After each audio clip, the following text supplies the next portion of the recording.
Pinupuri ka namin, O Diyos, Ama, Anak at Espiritu Santo.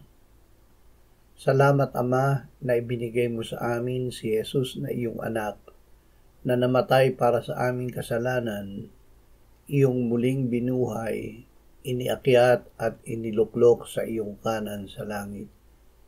Salamat na ibinigay mo sa amin ang iyong banal na Espiritu, at sa pamamagitan niya ay ibinuhos mo ang iyong pag-ibig sa aming puso. Salamat, Ama, sa iyong patutuo na kami ay binigyan mo ng buhay na walang hanggan at ang buhay na ito ay nasa iyong anak. Dahil ang iyong anak ay nananahan sa amin ang kanyang buhay at ang kasaganaan nito.